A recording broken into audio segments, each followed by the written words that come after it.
व्रत कथाएं। वीडियो के नीचे रेड कलर के सब्सक्राइब बटन को दबाइए। हमारे सभी वीडियोस की अपडेट पाने के लिए घंटी के बटन को दबाइए। लाइक करना और शेयर करना ना भूलें। नमस्कार दोस्तों, बहुत बहुत स्वागत है आपका टीवी में। व्रत कथाओं की श्रृंखला में आज हम आपके लिए लाए हैं तिलकुट चौथ, जिसे सकट चौथ भी कहा जाता है। कथा सुनने से पहले हम कथा की विधि जानते हैं, तो चलिए शुरू करते हैं। सबसे पहले हम एक पाटा लेंगे और पाटे पे थोड़े से गेहूं इस तरह से बिछा लेंगे। उसके बाद गणेश जी की प्रतिमा को इस पे स्थापित करेंगे, फिर फूल चढ़ा देंगे और पूजा सामग्री में हमें चाहिए तिलकुट, प्रसाद, रोली, मूली, काजल, चावल और जल। चलिए शुरू करते हैं गणेश जी की पूजा। सबसे पहले गणेश जी को स्नान कराइए। उसके बाद रोली का तिलक लगाइए और फिर अक्षत लगा दीजिए। उसके बाद गणेश जी के दोनों हाथों में मेहंदी लगा दीजिए। उसके बाद गणेश जी की काजल लगा दीजिए।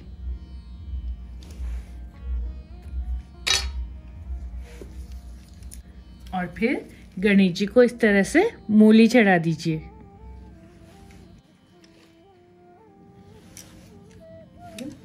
उसके बाद गणेश जी के तिलकुटे का भोग लगा दीजिए।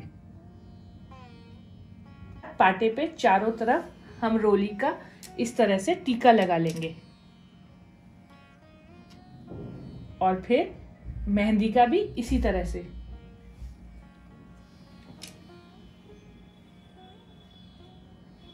और अब हम यहाँ पर 5 बिंदी लगा लेंगे। 1, 2, 3, 4, 5। ठीक इसी तरह से हम मेहंदी की भी 5 बिंदी लगाएंगे। 1, 2, 3, 4, 5। और इसी तरह से काजल की भी लगा लेंगे। 1, 2, 3, 4, 5। और फिर हम एक दीपक रख देंगे। और अब हम करते हैं जोत लेने की तैयारी। और अब हम चौथ माता की जोत लेते हैं। कथा सुनने से पहले हम चौथ माता की जोत लेते हैं। जोत के लिए हमने कंडे कर लिए, अब माता जी की हम जोत लेते हैं।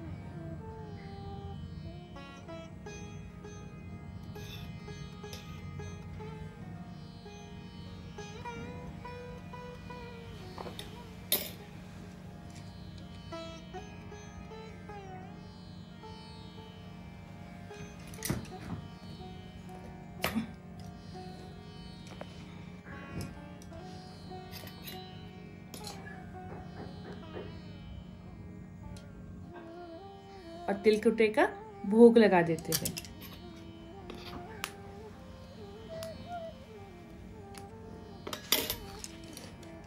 तो चलिए कथा सुनना शुरू करते हैं। कथा सुनने से पहले अपने हाथों में इस तरह से गेहूं के आखे ले लीजिए और इनका जोड़ा बना लीजिए। मैंने यहाँ पर 8 आखे लिए हैं। तो चलिए शुरू करते हैं कथा। एक शहर में देवरानी जेठानी रहते थे। जेठानी अमीर थी और देवरानी गरीब थी। देवरानी गणेश जी की भक्त थी। देवरानी का पति जंगल से लकड़ी काटकर बेचता था और वो बहुत बीमार भी रहता था। देवरानी जेठानी के घर सारा काम करती थी और बदले में जेठानी उसे बचा हुआ थोड़ा बहुत खाना देती थी। इससे देवरानी का परिवार चल रहा था। माघ महीने में देवरानी ने तिल चौथ का व्रत किया। 5 आने का तिल व गुड़ लाकर तिलकुट्टा बनाया। पूजा करके तिल चौथ की कथा सुनी और तिलकुट्टा छीके में रख दिया और सोचा कि चांद उगने पर पहले तिलकुट्टा और उसके बाद ही कुछ खाएगी। कथा सुनकर वह जेठानी के यहाँ चली गई। खाना बनाकर जेठानी के बच्चों से खाना खाने को कहा तो बच्चे बोले, माँ ने व्रत किया है और माँ भी भूखी है। जब माँ खाना खाएगी तब ही हम खाएंगे। जेठ जी को खाने को कहा तो जेठ जी बोले, मैं भी अभी नहीं खाऊंगा, जब सब खाएंगे तभी मैं खाऊंगा। जेठानी ने उसे कहा कि आज तो अभी तक किसी ने खाना नहीं खाया, तुम्हें कैसे दे दूं? तुम सवेरे ही बचा कुचा खाना ले जाना। देवरानी को बहुत दुख हुआ कि आज वो जाकर बच्चों को क्या खिलाएगी। वहीं देवरानी के घर पति बच्चे सब आस लगाए हुए बैठे थे कि आज तो त्योहार है, इसीलिए पकवान आदि खाने को मिलेगा। परंतु जब बच्चों को पता चला कि आज तो रोटी भी नहीं मिलेगी तो बच्चे रोने लगे। उसके पति को भी बहुत गुस्सा आया और कहने लगा, सारा दिन काम करके भी तुम 2 रोटी नहीं ला सकी तो काम क्यों करती हो। बच्चों को भूखा देख के और खुद भूख से परेशान पति ने गुस्से में आकर पत्नी को कपड़ा धोने से बहुत मारा। धोना हाथ से छूट गया तो पाटे से मारा। वह बेचारी कुछ भी न कर सकी। रोते रोते गणेश जी को याद करते हुए पानी पीकर सो गई। उस दिन गणेश जी देवरानी के सपने में आए और कहने लगे, धोने मारी पाटे मारी, सो रही है या जाग रही है। वह बोली, कुछ तो सो रही हूँ और कुछ जाग रही हूँ। गणेश जी बोले, भूख लगी है, कुछ खाने को दो। देवरानी बोली, क्या दूं? मेरे घर में तो आज अन्न का एक भी दाना नहीं है। जेठानी जो बचा कुचा खाने को देती है आज उसने भी नहीं दिया। पूजा का बचा हुआ तिलकुट्टा छीके में पड़ा है, वो ही खा लो। तिलकुट्टा खाने के बाद गणेश जी बोले, धोमने मारी पाटे मारी, निमटाई लगी है, कहाँ निमटे।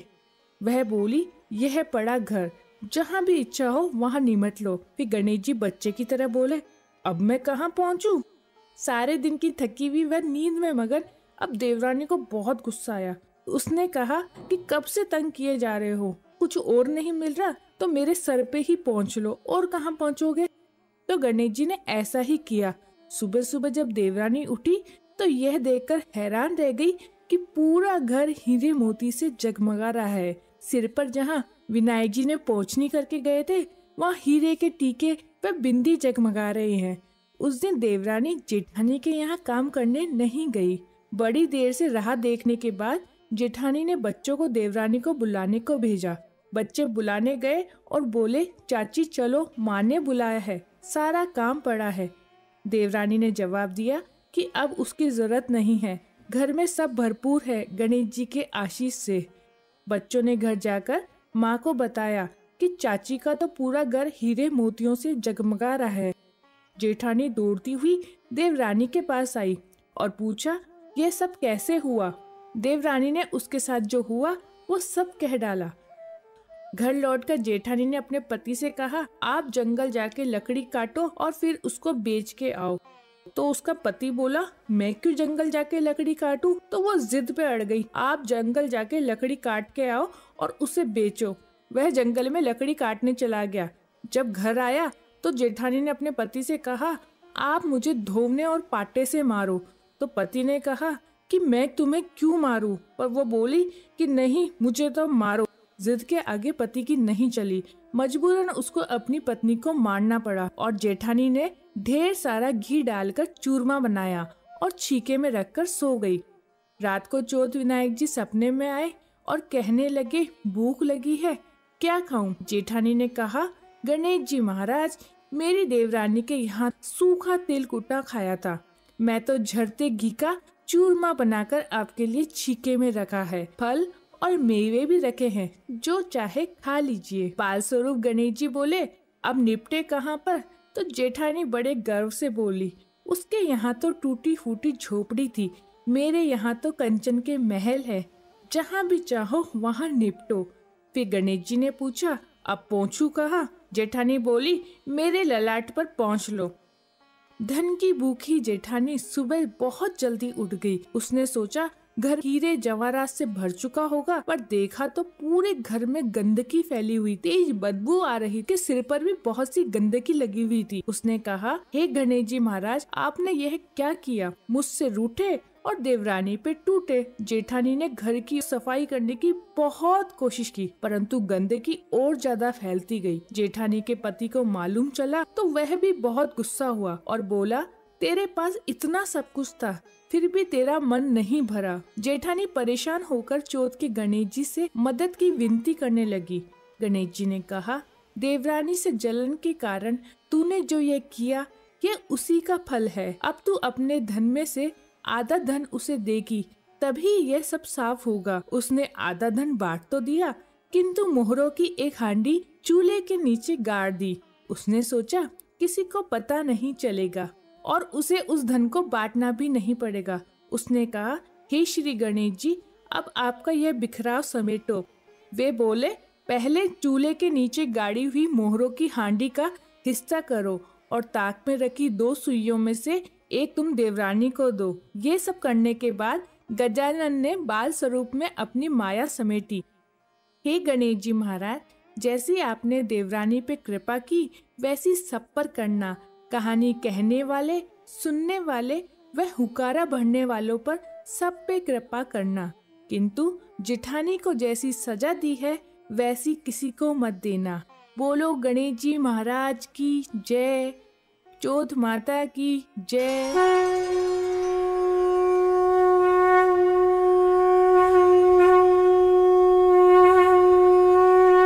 चौथ माता की कहानी सुनने के बाद हम हमेशा एक गणेश जी की कहानी सुनते हैं। आज आपको सुनाते हैं एक मेंढक और एक मेंढकी की कहानी। एक मेंढक और एक मेंढकी सरोवर की तीर पर बैठे थे। मेंढकी गणेश जी की बहुत बड़ी भक्त थी और हमेशा गणपति का नाम जपती रहती थी। तो मेंढक को बहुत गुस्सा आया। बोले, क्या है, जब देखो जब गणपति का नाम लेती है, मुझे पसंद नहीं कि तुम मेरे होते हुए पराये पुरुष का नाम लो। उसने मेंढकी को बहुत तेज डांटा। उसकी डांट सुनकर मेंढकी चुप हो गई। कुछ देर बाद एक धोबन कपड़े धोने आई और उसे ध्यान नहीं रहा। उसने कपड़े मेंढक और मेंढकी पे डाल दिए और फिर थोड़ी देर बाद कपड़ों का गट्ठर बनाकर चल दी। उसे वह कपड़े गर्म पानी में धोने थे। उसने एक भगोना चढ़ाया और उसमें पानी गर्म किया और कपड़ों का गट्ठर उसमें डाल दिया। कुछ देर बाद मेंढक और मेंढकी को गर्माहट महसूस होने लगी। तो मेंढक बोला, अब तो हम जल्दी ही मरने वाले हैं। मेंढकी, तुम किस गणपति का नाम लेती थी, अब लो ना, अब संकट का समय आ गया। तो मेंढकी बोली, क्यों, तुमने ही तो मना किया है, अब मैं गणपति का नाम नहीं लूंगी। तो मेंढक ने क्षमा मांगी कि मैं अपने कहे हुए शब्दों पे शर्मिंदा हूँ, तुम गणपति का नाम लो। तब मेंढक और मेंढकी गणपति को याद करने लगे। गणपति ने उनकी प्रार्थना सुनी। वहाँ 2 बैल लड़ते हुए आए और लड़ते लड़ते उन्होंने भगोने को सींग दे मारा, जिससे भगोना जमीन पर गिर गया और सारा पानी बिखर गया और मेंढक और मेंढकी फटाफट से सरोवर के अंदर चले गए और वो हमेशा के लिए गणपति के भक्त बन गए। हे गणपति महाराज, जैसे आपने मेंढक और मेंढकी की रक्षा की वैसे सभी की करना। जय गणपति महाराज। कथा सुनने के बाद जब रात में चांद निकले तो चांद को अर्घ दीजिए, तिलकुटे का भोग लगाइए और फिर भोजन कीजिए। जय गणेश जी महाराज।